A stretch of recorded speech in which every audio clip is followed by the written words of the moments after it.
Olá, tudo bem?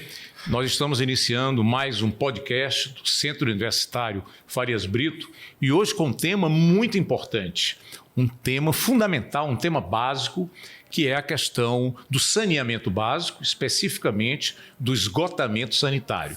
Estamos nesse debate com o Luciano Arruda, ele é diretor de gestão de parceria público-privada da CAGES, engenheiro, advogado, né, Luciano? E é um prazer estar contigo. Eu tenho acompanhado aí o trabalho da CAGES e agora com a parceria público-privada e acompanhado com muita atenção. O saneamento básico, ele, na verdade, é amplo, né? Porque o saneamento ele é água potável, ele é esgotamento sanitário, ele é gestão de resíduos sólidos e drenagem de águas pluviais. Então, é bem mais amplo. Sim.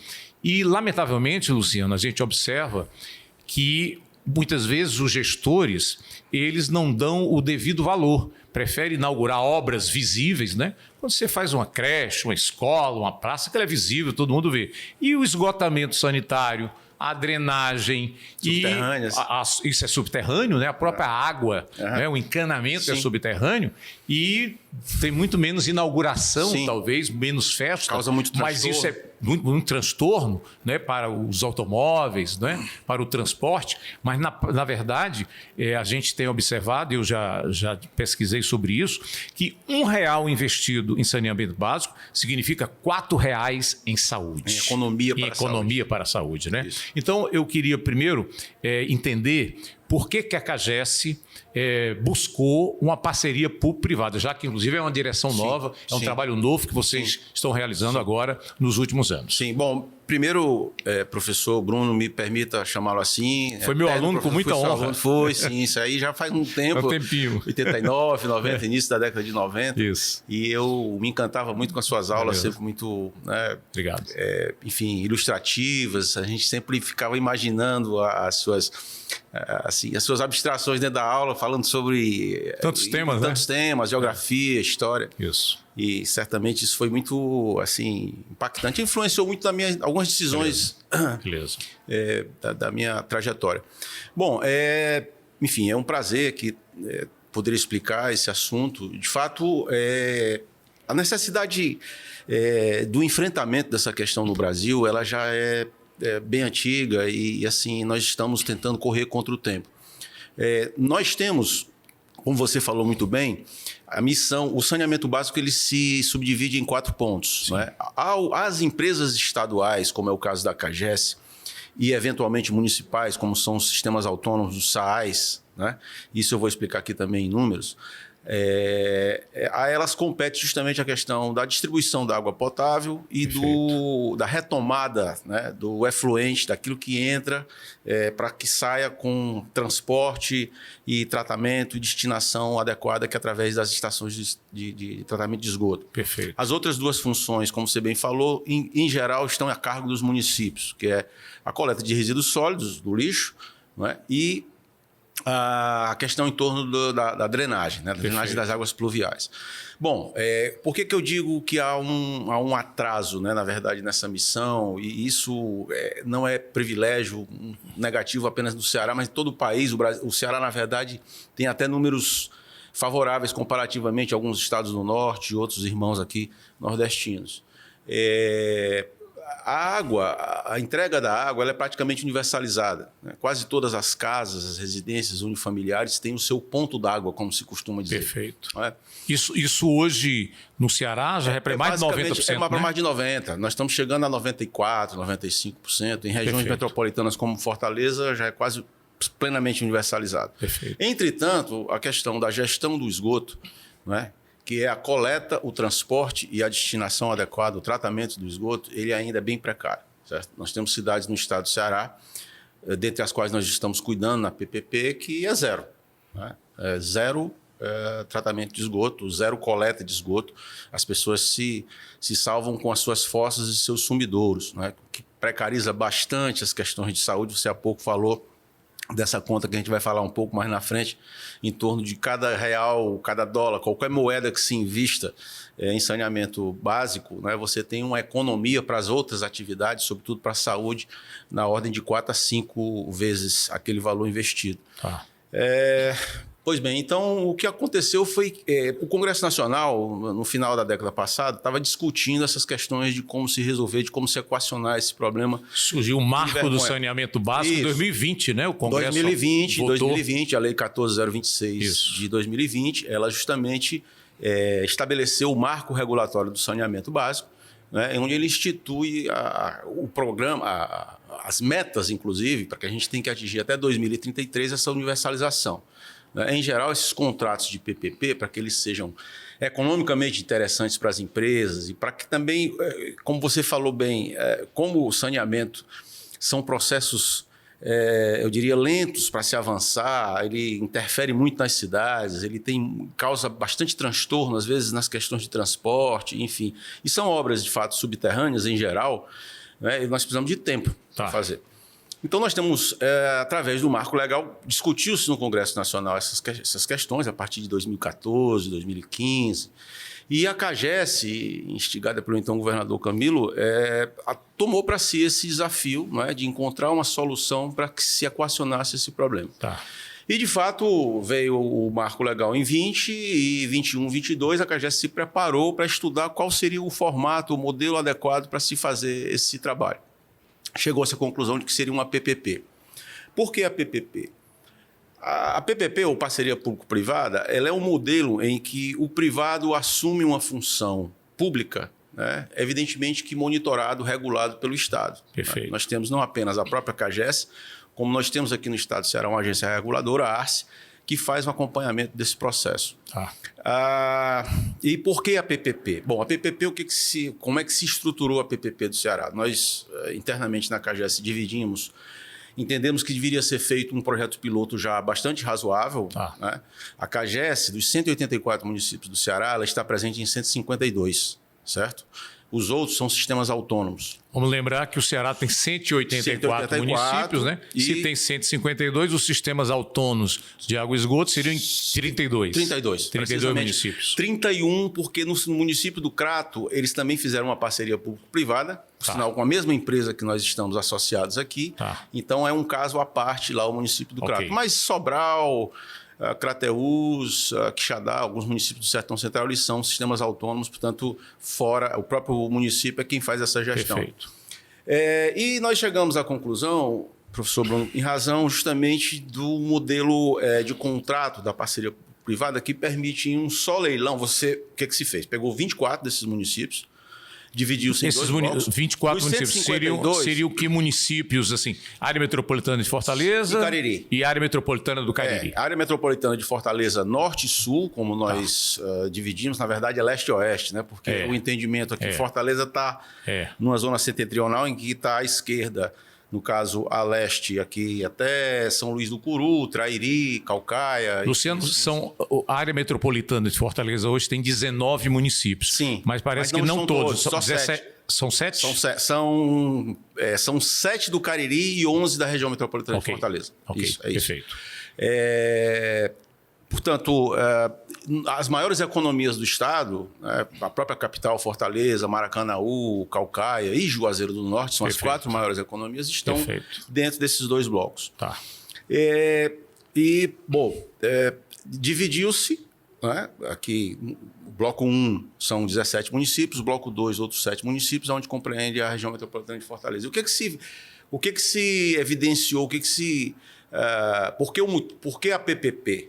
É porque a PPP realizou-se 2 leilões de cada um desses blocos dessas cidades e você tem destinado os recursos que serão aportados pelos próprios usuários, né, através das tarifas de água, né, que historicamente se faz, justamente através da medição da água que se faz a aferição do esgoto, né? O esgoto me parece que é 80% do valor da água consumida por aquela residência. Uma tendência de que ela ainda é muito alta, 80%, porque há um desequilíbrio.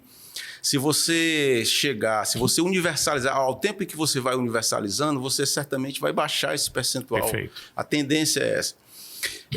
Então, por que a PPP, professor Bruno? A PPP ela permite que você tenha contratado por parte da empresa, nós que somos poder concedente, com a concessionária que é a Ambiental Ceará, certo.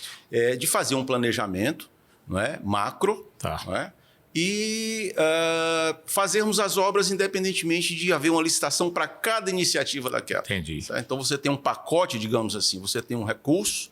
Vamos lá, Fortaleza, nós estimamos apenas de CAPEX. O CAPEX é aquele recurso orçamentário para as obras. Tá. Né? E o OPEX é o recurso previsto para a operação dessas obras. Luciano, até para o nosso acompanhante aqui, nosso internauta entender. Qual é o percentual hoje de esgotamento sanitário de Fortaleza e do Ceará? Você está me dizendo que a lei nos obriga, né, ao marco de saneamento básico, a ter 90% de esgotamento sanitário em áreas urbanas, não é isso? Sim. Em 2033. Sim. E 99% de água tratada. Isso. Okay. E hoje qual é a situação do Ceará e Fortaleza? Ela é uma situação difícil.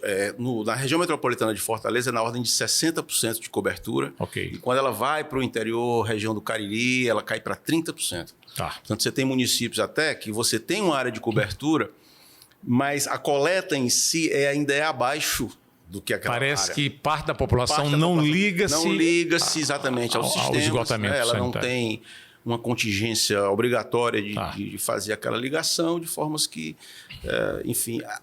professor Bruno, inclusive, assim, da nossa iniciativa, a gente realizou um plano piloto, um termo de cooperação com a SEDUC, para justamente colocar nas salas de aulas das nossas 700 e poucas escolas da rede estadual de ensino do estado do Ceará, que é uma rede exitosa, né? Você sabe muito bem disso. Sim.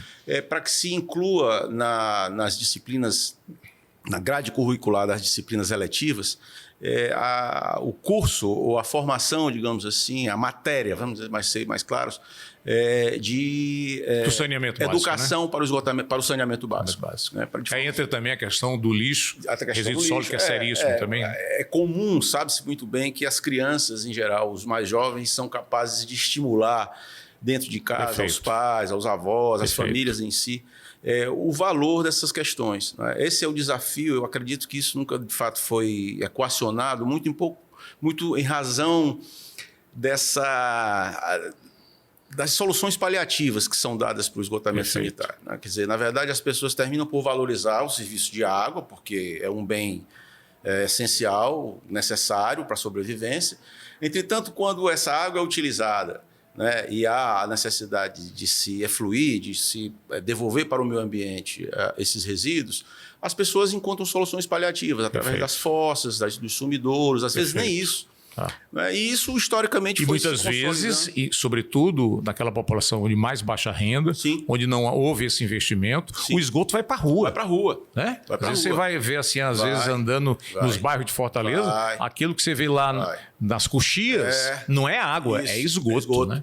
E a coisa mais impactante, né? Às vezes, assim, por exemplo, em cidades como Fortaleza, ou mesmo Juazeiro do Norte, Maracanaú, nessas grandes cidades, você vê ao lado de uma área valiosíssima, né, de alto investimento. Você vê aqui no Meireles, por exemplo, tem áreas empobrecidas, né, naqueles que são bolsões ali, ilhas de pobreza que, lamentavelmente, as pessoas convivem com o esgoto in natura, né, e sendo despejado de forma absolutamente inadequada. Portanto, isso precisa, de fato, ser equacionado, e esse esforço, né, que a CAGES empreende é justamente no sentido de não apenas cumprir a lei, mas sim de gerar saúde, né? Gerar saúde para a população. Muito bem, o estado do Ceará já tem 4 ou 5 hospitais regionais, né? Tem Sobral, Cariri, Líbano do Norte, enfim. E esses recursos serão certamente dirigidos para essas finalidades essenciais que estão nesses hospitais. São hospitais de média e alta complexidade, que podem tratar outras questões, como o governador o Mano tanto está assim, empenhado, né, para fazer investimentos na área da saúde, de cirurgias eletivas que são necessárias. Precisa ter o recurso para isso. E se ele economiza na área do saneamento, certamente esses recursos sobrarão para essas finalidades. Luciano, então, para que o nosso internauta entenda melhor todo o processo. Pelo que eu vi, há uma previsão de investimento de 19 bilhões de reais, não é? Ao longo de 30 anos. Ao longo de 30 anos. Muito bem. Como é que vai funcionar na prática? Eu entendi o seu raciocínio. Uma empresa privada, ela é mais ágil, né? Para construir, não precisa de tanta licitação, ela vai desenvolvendo todo aquele trabalho, tem toda essa facilidade de conseguir também crédito. Me parece que é o BNDES, não é? BNDES. Que vai financiar. Tem outras operações também, Banco do Nordeste, enfim. Perfeito. Aí, como é que vai funcionar? Quer dizer, houve um leilão, entendi. A Ambiental Ceará, que é uma subsidiária, digamos assim, da AEGEA, né? Que é a maior empresa de saneamento básico do país, né? Privada do país. Ela está em 500 e quase 10 municípios, alguma coisa nesse 510 seria praticamente hoje 10% dos municípios do país. O Brasil tem 5.570 municípios, né? Mais ou menos 10%. Então isso já mostra que ela tem uma boa aceitação nos nossos municípios. Então como é que vai ser na prática? Quer dizer, a Ambiental vai construir esse esgotamento sanitário. Qual é o papel da CAGES? Como é que vai ser essa cobrança para o usuário? Como é que isso vai funcionar? Vai ter aumento de valor? O que é que vocês estão prevendo aí para até chegar e cumprir essas metas? Tudo isso está evidentemente bem desenhado, né, dentro do projeto, dentro do contrato. O que acontece numa relação, num pacto desses de parceria público-privada?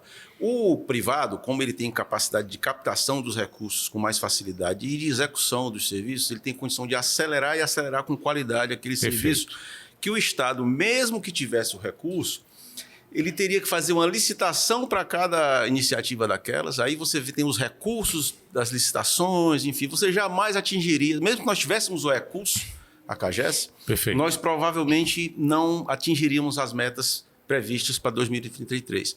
Então, a razão das PPPs, do modelo de contrato, é exatamente esse. Bom, esses recursos, a fonte desses recursos é basicamente o usuário, né? Na verdade, a iniciativa privada ela vai ter uma contrapartida de início, ela vai tocando as obras com os recursos que ela capta no mercado financeiro. Você falou bem dos bancos de fomento, BNDES, BNB, enfim, próprios bancos internacionais, BID, BIRD, BRICS, enfim. E aí, com essa captação, ela acelera essas obras e depois nós temos uma contrapartida pela própria recursos oriundos das tarifas, né, do abastecimento d'água, como você bem falou, que corresponde a 80% daquele valor. Vamos lá, uma conta de água de uma casa que custa R$100, ela hoje paga mais R$80 para custear o esgotamento sanitário. Esse recurso ele vai ser transferido para essa empresa, né? Alguma fração fica ainda com a CAGES, mas ele vai ser transferido para a empresa para que ela justamente pague, ou na verdade custeie aqueles recursos que ela captou no mercado financeiro. Então a operação basicamente a cobrança vai continuar sendo da CAGES? A cobrança continua. Toda a relação do consumidor, certo? Toda o 0800, as reclamações, se o usuário precisar de um serviço, ele vai estacionar. Nós temos uma ouvidoria, professor Bruno, que é a da CAGES, que ela é premiada já há mais de 8, 10 anos como a melhor do estado do Ceará. Certo? Justamente no atendimento do público em geral. E através desses nossos números de relação com o consumidor, nossos SACs, né, Serviço de Atendimento ao Consumidor, 0800, hoje as redes sociais também são bastante acessadas. A gente tem uma relação, nós funcionamos, parte da CAGES, no mesmo prédio que funciona a Ambiental Ceará.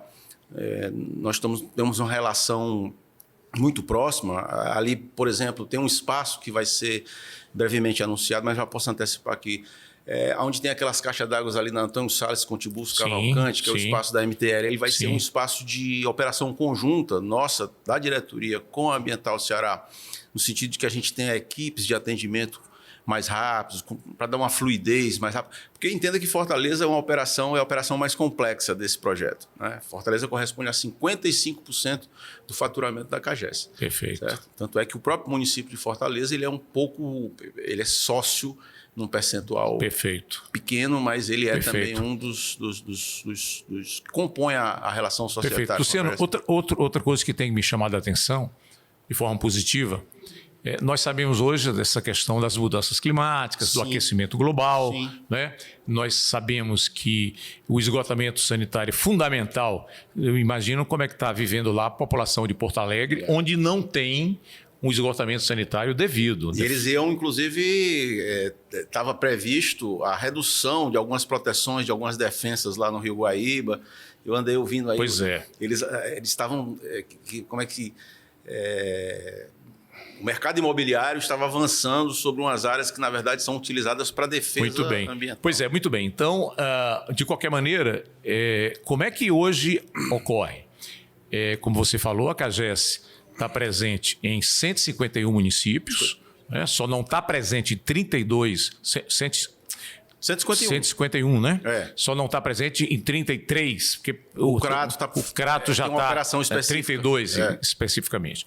Mas aqui na área metropolitana, esse esgoto ele é recolhido, né, através de uma canalização no esgotamento sanitário e através do interceptor oceânico. Esse esgoto da população da área metropolitana é lançado ao mar. Depois de tratado. Oceano Atlântico, depois tratado. Né? Depois tratado. Muito bem. E o governo tem colocado isso de forma pública e um modelo que está se desenvolvendo no Ceará virou referência para o país, que é essa possibilidade de nós utilizarmos o chamado hidrogênio verde. Né? Empresas que se instalarão ali no Complexo Industrial Portuário do Pecém. Essas empresas vão separar o hidrogênio da água, né? Vão tirar através da do oxigênio num processo chamado eletrólise. E o governo tem trabalhado bem essa ideia de que ali será o hidrogênio verde, porque essa separação será feita com a eletricidade que virá ou da energia eólica ou da energia solar. Muito bem. Mas você vai ter que tirar da água o hidrogênio. Né? E houve uma preocupação muito grande da população, porque a água é escassa no Ceará. Nós temos uma lei, professor Bruno, que proíbe o Estado do Ceará utilizar água tratada para fins industriais e de agricultura. Perfeitamente. Certo? Exatamente, dada a nossa escassez. Exatamente. Então, essa é a pergunta que eu quero te fazer. Nós temos acompanhado o debate que esta água que irá para eletrólise, separar para tirar o hidrogênio, que será o grande elemento de energia para o futuro, ela virá do esgoto. Pois eu queria que você explicasse como é que vai ser esse processo. Existe uma tecnologia que se chama, na verdade, um tipo de água, águas de reuso, que são águas tratadas, são as águas que emergem justamente do processo final das estações de tratamento de esgoto. Ela entra com o esgoto, das casas, né, de toda a natureza, pode ser industrial, pode ser de agricultura, enfim. E ele vai dirigido para as estações de tratamento de esgoto e, ao final, essas águas são lançadas de volta no meio ambiente. Tá? Nos rios, riachos, enfim. No interior, nos rios, né? Com a devida... Na área metropolitana, no oceano. No oceano, mas também em Fortaleza, algumas áreas aqui na região metropolitana, Maracanaú, tem um percentual que é dirigido para os rios. Para rios e, enfim, afluentes. A ideia é justamente pegar essa água, não é? E levar para uma estação que está sendo construída lá na área do CIP, do Complexo Industrial Portuário do Pecém, como você bem disse, e essa água atender justamente essas demandas para fins de geração do hidrogênio verde, que é um processo, como você falou, o Ceará está bem avançado, nós estamos apenas aguardando a questão do marco regulatório nacional, que o Congresso Nacional precisa votar, isso exige uma certa urgência. Mas, enquanto isso, nós já temos 34 ou 35 protocolos, memorandos de entendimento de empresas estrangeiras, né, no sentido de que se implantarem. E eu acredito que nós teremos, sim, êxito nesse processo e a CAGES será parceira na produção dessa água, enfim, na entrega. Né? Essa água já é produzida e, como você disse muito bem, ela é lançada no meio ambiente ou no mar, né, através dos interceptores leste e oeste de Fortaleza, que se unificam ali na unidade de processamento, na EPC, ali na altura da leste-oeste, leste-oeste, não é? Enfim, essa água, esses efluentes, eles são lançados a mais de 1 quilômetro dentro do mar adentro, e, na verdade, como eu já lhe disse, muito bem tratados e monitorados com seus DBOs, enfim, quantificados como em níveis sanitários aceitáveis, digamos, para a devolução do meio ambiente. Essa água ela será dada uma qualidade um pouco mais afinada para justamente ser utilizada para fins da geração do hidrogênio verde. E nós estamos dentro dessa perspectiva de o Estado oferece todas as condições, né? Nós oferecemos... Por que é hidrogênio verde? Porque, na verdade, o hidrogênio já é produzido com matriz energética que não é a que nós temos alternativa aqui, tanto de matriz eólica como solar, né? E, para além disso, nós vamos acrescentar mais um item verde, digamos assim, que é esta água que foi retratada, né? Ela foi requalificada a partir de um uso doméstico, industrial. E dentro desse processo, como você muito bem me falou, da eletrólise, em que você injeta a energia na água e há um processo em que químico, separa, né? Que né? separa o hidrogênio do oxigênio. Isso, né? que separa o hidrogênio e produz exatamente o hidrogênio. E a CAGES é parceira dentro desse projeto. Nós estamos prontos para justamente atender aí dentro do cronograma, né, a ser estabelecido ainda dentro desse marco regulatório que o Brasil precisa ter pressa, o Congresso Nacional, para criar, na verdade, a segurança jurídica, né, para que essas empresas possam tocar esses processos.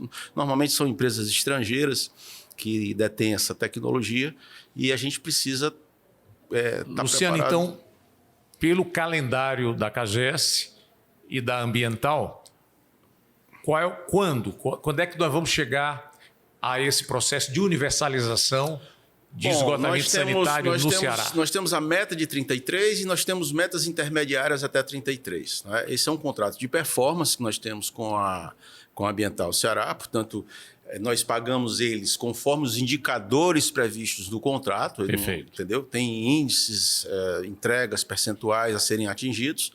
E a expectativa é justamente que em 2033, portanto, começou no ano passado, nesses 10 anos, sejam cumpridas. As obras já estão acontecendo? As obras já estão.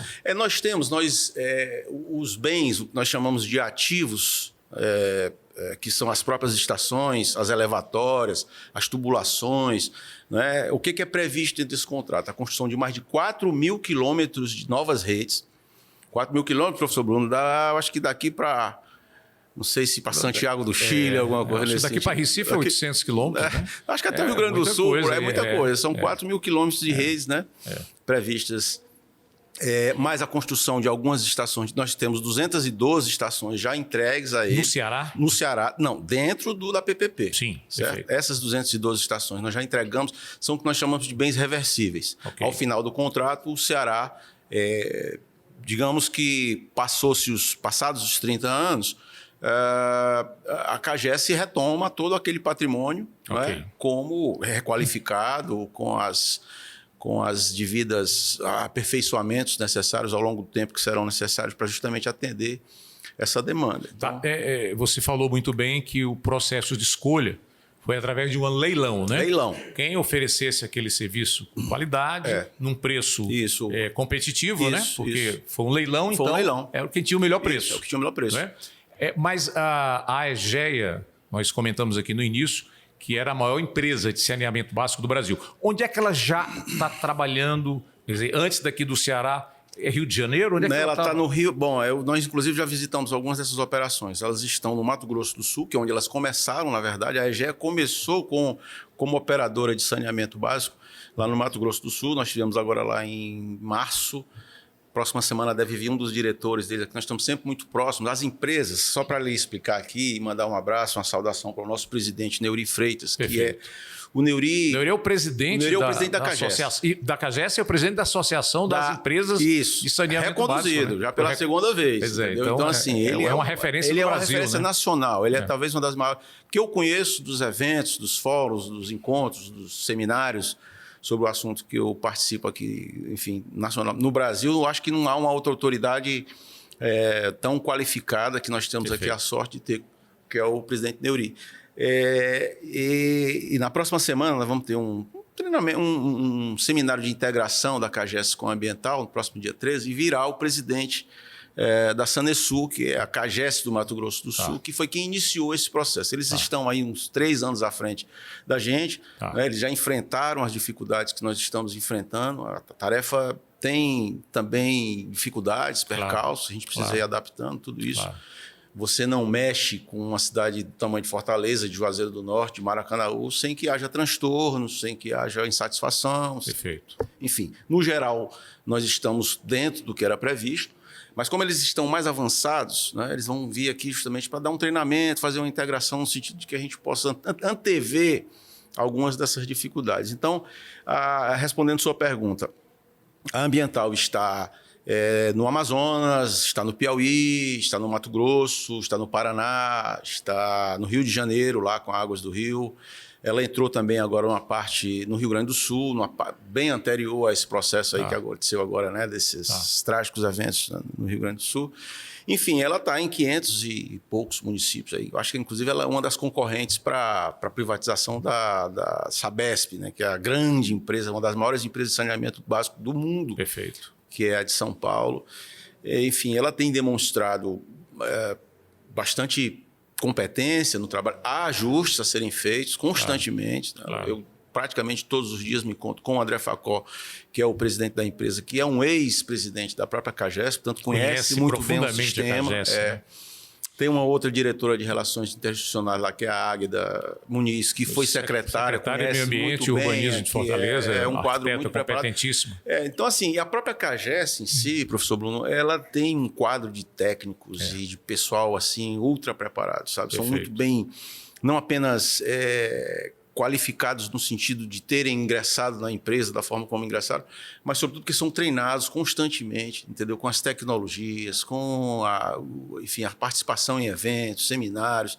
Há uma preocupação muito grande com a manutenção do nível de qualidade do servidor que presta esse serviço. Perfeito. Luciano, eu não poderia deixar a oportunidade passar. Não é esgotamento sanitário, mas eu quero entender como é que foi esse processo da empresa de dessalinização. Dessal. Né? A Dessal.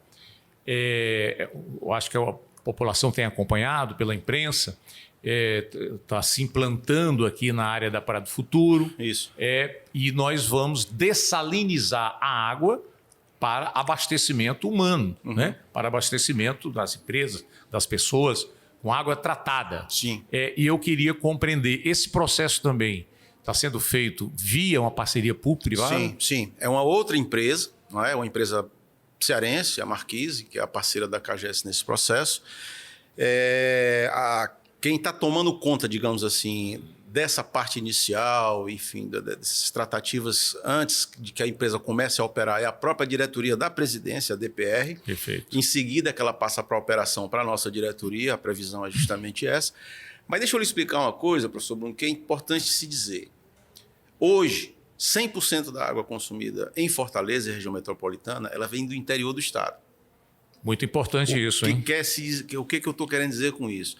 O nosso árido e, enfim, escasso sertão, né, de águas, enfim, é quem abastece, através, evidentemente, aí, das transposições do Rio São Francisco, né, da enorme capacidade que tem o nosso Castanhão de acumular 6 bilhões de metros cúbicos, são 3 baías da Guanabara no meio do sertão do estado de Ceará, mas essa água precisa atender, evidentemente, as pessoas do sertão, né, do interior do estado. Então, como é água bruta, ela ainda pode ser utilizada para a agricultura, pode ser utilizada para a indústria. Aquela restrição que eu falei a respeito de não uso de água da CAGES para indústria e agricultura, ela existe para água tratada.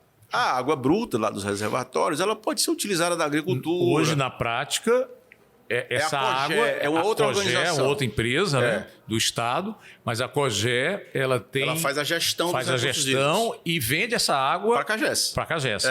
E a CAGES, e como é que chega lá, por exemplo, as indústrias hoje do PCI? É a COGÉ direto ou passa pela CAGES? É a COGÉ direto. Pronto. A água da CAGES é água tratada. Portanto, ela não pode ser utilizada para a agricultura, nem muito menos para a indústria. Certo? De COGÉ, sim, ela pode oferecer. Perfeito. De qualquer maneira, é importante esse dado que você está dando aqui.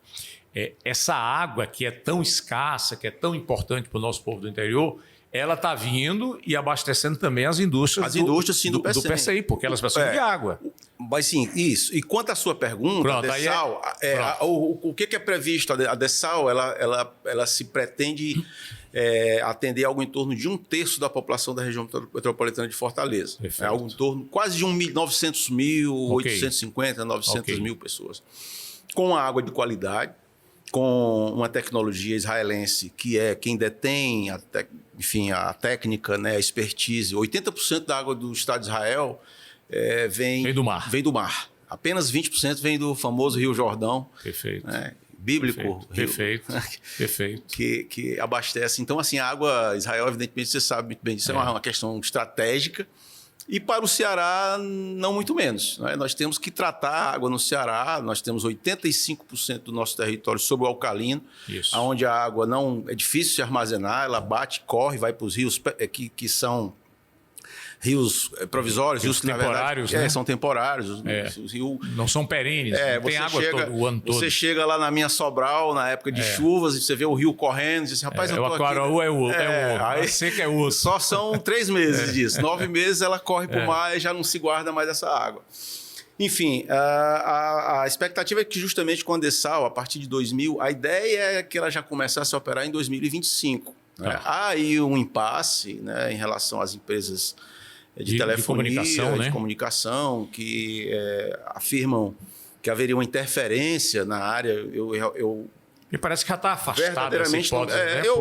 Eu não entendo porque, veja bem, não há motivo, não tem interferência. A 500 metros, a 500 metros, a distância. Não, e outra, se é impossível convivência com a empresa, com a indústria, com a usina como essa que nós vamos fazer, que produz água, por que há uma tolerância com a tancagem de combustíveis que está ali do lado? Entendeu? Quer dizer, se há, assim, é uma coisa inexplicável, mas acredito que a Anatel, né, que é a Agência Nacional de Telecomunicações, já está equacionando esse processo. Brevemente nós teremos a licença de implantação, em seguida virá a licença de operação. E eu acredito que é uma obra rápida, porque boa parte desses equipamentos já vem praticamente prontos. Tem que ser feito, são as obras civis de adequação para, fixação desses equipamentos que vêm de Israel. E no Brasil já tem algum tipo de empresa nessa dimensão, tipo? Não, né? Não. Tem pequenos projetos, condomínios, enfim. E também no sertão, no interior, nós temos dessalinizadores, pequenos dessalinizadores. Para atender comunidades ali, algumas coisas, alguns poços, né? Mas nessa dimensão de produzir água... Então será também uma parceria privada com a empresa Marquise, privada com a empresa Marquise. Mais ou menos funcionando de forma semelhante ao que vocês estão fazendo no esgotamento. Uma parceria público-privada, em que a água é tarifada, a empresa faz a operação. O modelo da PPP, professor Bruno, é justamente isso que eu lhe falei. Você tem a oportunidade do Estado firmar parcerias. Na verdade, o Estado, tudo que o Estado constrói é através de empresas privadas. Sim. Né? Ela faz um processo, ela não constrói... Eu me lembro que no antigo DAER, né, que construía estradas, aí eles tinham as suas patrulhas, suas máquinas, isso já não funciona. As próprias estradas nossas, enfim, toda e qualquer obra pública, escolas, hospitais, são através de empresas privadas. Empresa privada, licitação. A diferença com a PPP é que essa empresa faz um contrato de um tempo mais dilatado, né, de forma que você tem um pacote, digamos assim, de investimentos previstos que tem uma flexibilidade para que você possa, estrategicamente, digamos, por exemplo, que Fortaleza, em 30 anos, certamente é previsível que a cidade cresça para determinados setores, de acordo com os planos diretores dos municípios, e a gente tem que conversar com os municípios para justamente entender para onde eles estão crescendo, para que se faça aqueles investimentos. Perfeito. Os loteamentos, enfim, as próprias equipamentos municipais, a gente precisa entender como é que eles vão crescendo, vão se implantar, para que a gente possa atendê-los. E através de uma parceria público-privada, tendo uma empresa já contratada com, digamos assim, um colchão, né, financeiro ou de obras previstas, que a gente possa ir atendendo aqui conforme as demandas da sociedade, né, das comunidades, fica assim muito mais fácil de se efetivamente cumprir a tarefa, né, a demanda tão extraordinária que é essa questão necessária do esgotamento sanitário. Bom, muito bem. Nós tivemos agora, alguns meses atrás, um processo, uma definição através de uma assembleia que o governador participou com os prefeitos, sim, na questão da regulação. Né? Acho que foi um avanço interessante, porque o Ceará, através de uma lei estadual, uma lei complementar, em 2021, definiu 3 áreas, 3 micro-regiões. Né? Centro-Norte, Centro-Sul e Oeste. Sim. Seriam 3 micro-regiões, onde a regulação dessa questão do esgotamento seria feito pela ACE, Agência Regulatória do Ceará. Sim. É bom lembrar algo que nós conversamos aqui no início. É um órgão independente. Pronto. A CAGES, ela hoje é responsável por 152 municípios, mas 32 municípios têm o seu próprio serviço. Sistemas autônomos. Sistemas autônomos de água e esgoto. Isso. E tem agências regulatórias, pequenas agências regulatórias, a ARIS é um exemplo, né? Onde faz a regulação. E nessa definição, a ACE passaria a fazer toda a regulação. Eu te pergunto, qual será mesmo o papel da ACE? O que é que a ACE vai exigir da CAGES, da parceria público-privada? Ela vai ter metas, ela vai acompanhar, ela vai fiscalizar, e até para que o nosso internauta possa também se utilizar melhor desse instrumento que é a ACE, para que o trabalho seja bem desenvolvido. A ACE, ela faz uma regulação que eu diria que é um binômio de tarifário e de qualidade. Ela, evidentemente, que permite... Ela que define o valor. Ela que define os valores. A tarifa, né? Nós solicitamos, né? Ela faz um estudo, enfim, dos indicadores, né? dos insumos, de tudo aquilo que é preciso para se fazer essa produção, e normalmente ela glosa, normalmente ela bota para baixo um pouco. Ela vê também a questão do consumidor. Né? Eu acho que é natural que assim seja. Né? Nós precisamos, com certeza, nós pedimos dentro, lógico, de parâmetros também razoáveis, né? Honestos, né? Enfim, mas lógico que a gente precisa compreender a CAGES como uma empresa pública, né, que precisa atender a população de acordo com as suas possibilidades também. Então, assim, a ACE, o que ela basicamente faz é o acompanhamento regulatório dessa relação usuário, empresa concessionária e poder concedente. Né? Ela faz um acompanhamento frequente, ela tem acesso aos nossos dados, às nossas informações, aos nossos projetos, né, às nossas demandas, ao que a gente está pensando estrategicamente como planos de investimento. E dentro dessa composição toda, né, enfim, do que é preciso para se operar, para se planejar para o futuro, para o que vai ser feito, elas têm, a ACE tem também lá seu quadro técnico, que justamente acompanha esse processo. A ACE, professor Bruno, é uma das primeiras agências regulatórias do país, e ela cumpre esse papel com muita qualidade. Né? Repito, técnicos concursados, né? De alto nível. De alto nível. Repito, há sempre uma trepidação ali, no bom sentido, né? De formas que se chegue a uma mediação e que, em última análise, o usuário, né? O cearense... E ela faz isso também com tarifas de transporte, com tarifas de outros preços públicos, né? Como se chama. Luciano, hoje em São Paulo há uma grande polêmica, está dividindo lá politicamente o Estado nesse processo de privatização da Sabesp. A Sabesp seria a CAGES lá de São Paulo, né? Isso. E eu me lembro que aí nos anos 90 houve também essa proposta de privatização da CAGES, que a população resistiu, houve um embate politicamente na Assembleia, né? E acabou-se que os últimos governos têm mantido a CAGES como uma empresa estatal. A parceria público-privada é uma alternativa à privatização? Quer dizer, como é que você vê a não privatização? Sim. Como é que você vê isso? Sabesp. Lá se poderia buscar também essa alternativa? Se buscou, por que o governo de São Paulo tomou essa posição política da privatização da Sabesp? Bom, primeiro dizer que quando você fala em dividir, ela divide, mas a população paulista do estado de São Paulo, ela tende para a manutenção da empresa como empresa estatal. É verdade. Da ordem, eu vejo as pesquisas aí, da ordem de 65% a 70% favoráveis.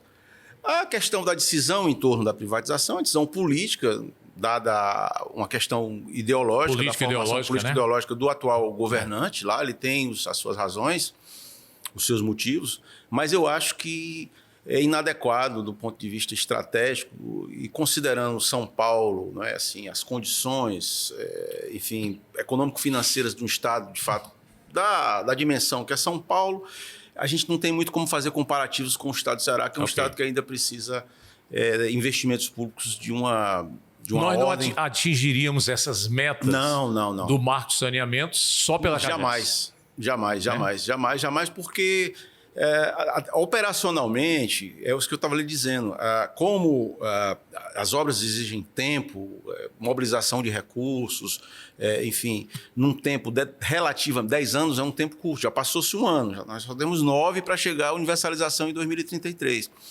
E como os processos de licitação em geral, num modelo tradicional que a CAGES adota, né, eles são demorados, eles são recursados, são questionados, são discutidos, às vezes uma obra.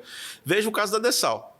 Né, a gente está demorando aí um tempo grande, né, com reguladores, com empresas de agências regulatórias nacionais, e a gente ainda não saiu do papel, dada essa natureza...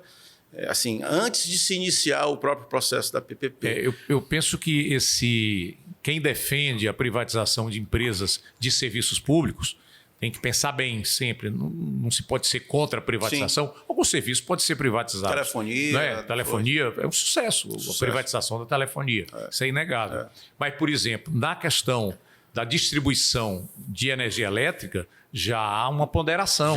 Veja aí o questionamento da Enel. A Coelce era uma empresa estatal, foi privatizada. Ali não foi parceria público-privada, né? Foi privatização. E hoje há muito questionamento, não só aqui, no Rio de Janeiro, São Paulo, onde tem a empresa. É verdade que a empresa está tentando agora se mostrar diferente e tal, haverá investimentos, a gente aguarda isso, evidentemente, mas aqueles que sempre defendem a privatização agora tem que repensar um pouco se realmente, em algumas empresas, se é a melhor alternativa. Avançando um pouco nessa área, né, não é exatamente a questão da energia, da distribuição de energia elétrica. Na verdade, não é produção, né? A Enel faz a distribuição. A distribuição, exatamente. Eu acredito que esse drama que está se passando aí é da má regulação. A regulação das empresas concessionárias de energia são feitas pelo ANEEL, né? Pelas instituições federais. Exato, são agências federais, certo? E eu acredito que nesse período anterior ao atual governo federal houve um descaso, né? Houve um descuido, digamos assim, com essas questões de regulação, e agora nós estamos vivendo exatamente a precarização desse período passado, anterior do governo federal, em que nós não tivemos essa tão necessária regulação que nós falamos agora há pouco, para acompanhar os índices, para acompanhar os investimentos, para se acompanhar a transmissão, a transferência de ativos ou de valores para as matrizes no estrangeiro, entendeu? A Enel é uma empresa italiana, entendeu? Então, assim, ela certamente tem lá seus compromissos com sua matriz e precisa enviar esses recursos, enfim. Eu acredito que essa regulação, eu não sei se ela foi, digamos assim, cuidadosa o suficiente para se fazer os investimentos. A questão da Enel, fundamentalmente, é uma questão de falta de investimentos, não é? Quer dizer, as quedas de energia, os problemas dos blackouts, essas questões todas aí. São Paulo teve, centro de São Paulo, eu tive em São Paulo uma semana posterior àquele grande blackout, e conversando com as pessoas ali no hotel, no centro de São Paulo, os caras estavam em pânico, né? Passaram 9 dias, 8 dias sem energia. Enfim, então, conosco não acontece isso. A nossa regulação é a própria aqui no estado do Ceará, né? A gente tem uma regulação eficiente, própria, adequada, repito, não sem algumas trepidações, alguns questionamentos, algumas dificuldades, né, próprias dessa natureza, né, conciliatória que é a da ARCE, mas os investimentos, sim, na PPP serão feitos, aqui dentro das nossas previsões. Hoje mesmo, esse restante de semana, na verdade, toda essa semana, nós vamos estar nessas discussões aí sobre os planos de investimento, né? E a nossa expectativa é, sim, dar cumprimento aos termos do contrato, no sentido de que a população, em última análise, seja atendida e, se Deus quiser, quando for em 2033, a gente tenha atingido, se não chegado especificamente às metas, mas que a gente tenha chegado muito próximo, de modo a que o cearense tenha, enfim atendido essas questões que eu diria algumas, professor, são medievais. Né? Você chega em determinados cenários aqui dentro da capital, dentro da cidade grande de Fortaleza. Baixo da periferia, onde a gente vê aquele crianças, líquido escorrendo e aquilo não é água. Não é água. É esgoto. E aí, assim, os ganhos laterais, né, ou colaterais em relação a isso. Você falou há pouco, você que é um professor na educação, você diminui a evasão escolar, né? Você diminui o adoecimento de pais e familiares dos alunos, que muitas vezes imobilizam as crianças na casa. Absenteísmo na escola, queda de resultados, toda essa questão. Então, assim, há uma série de ganhos, né, com produtividade do trabalhador, né? A valorização dos imóveis. Né? Se você tem uma área que não está saneada e que a própria unidadezinha ali na área mais empobrecida, né, uma casa humilde, ela, ao ter esse serviço... Se ela tiver esgoto, ela vale mais. Claro que ela vale mais. Então, assim, é preciso fazer essa compreensão. Nós estamos estudando essa abordagem de como fazer com o apoio da SEDUC, da Secretaria de Saúde, da Secretaria de Proteção Social. Perfeito. Meio ambiente. Meio ambiente, né? No sentido justamente de que a gente encontre a linguagem adequada para fazer com que a população se engaje nesse processo, porque, em última análise, é ela sim que vai ser favorecida e não é admissível que a gente ainda permaneça nesse estado, que eu diria, e muitas vezes, que é deplorável. Né? Muito bem. Luciano, acho que a gente fez aqui um debate esclarecedor. Deixo aqui também os microfones para que você possa dar algum recado final, algo que você pretenda ainda incluir aqui nessa nossa conversa, mas acho que pelo nosso debate nós estamos entendendo a importância, a relevância do trabalho do esgotamento, do saneamento básico de maneira geral e por que fazer uma parceria privada no estado do Ceará. Bom, primeiro, professor Bruno, agradecer enormemente aqui o espaço, né, no seu podcast, sua respeitabilíssima e elevada audiência, né, que certamente terá a oportunidade de entender mais o processo que a gente está à frente. E dizer que a CAGES está absolutamente à disposição de todos os usuários através dos seus meios, né, de redes sociais e contatos diretos, enfim, na própria empresa, para que esclareça, né, as demais informações que eventualmente possam ter ficado aqui pendentes. E dizer também que nós falamos muito aqui acerca dos 152 municípios, nós temos 24, né, agora na PPP, e nós estamos estudando os restantes 110, alguma coisa assim, municípios, para fazer novos blocos, para ampliar esse processo, para que a gente possa... Essas cidades precisam atender. Eu não sei como é que os sistemas autônomos... Isso tudo nas áreas urbanas, né? Nas áreas urbanas. É bom lembrar que hoje o Ceará tem 75% da sua população vivendo em áreas urbanas, cidades. Em áreas urbanas. Ou vilas. E é importante entender, exatamente, que a área urbana, às vezes, o município ele tem a sua sede e os seus distritos. Tem as vilas dos distritos. E os distritos correspondem às zonas urbanas. Exatamente. Certo? E a ideia é justamente que a gente amplie esse processo para as demais cidades onde a CAGES atende. A CAGES vai ficar sempre com a água, a questão da produção Nós compramos a água da Cogé, produzimos a água potável, né? E essa distribuição... A parceria público-privada é só esgotamento. A parceria público-privada é só esgotamento. A água não. Continua do jeito água nós já universalizamos. Tá praticamente. Então não precisa. O esforço é justamente no sentido do esgotamento sanitário. Portanto, dizer que estou absolutamente à disposição, aqui cumprimentar mais uma vez o nosso presidente Neuri, o secretário Zezinho, e isso, fundamentalmente, o governador Elmano, que está entusiasmado com esse processo. Nós já estivemos com ele algumas vezes, conforme lhe falei, nós estivemos, inclusive, tratando sobre essa questão de águas de reuso na China, ano passado, em setembro. Nós estamos ainda em estudos bastante incipientes com a questão aí dos chineses, mas a coisa está andando.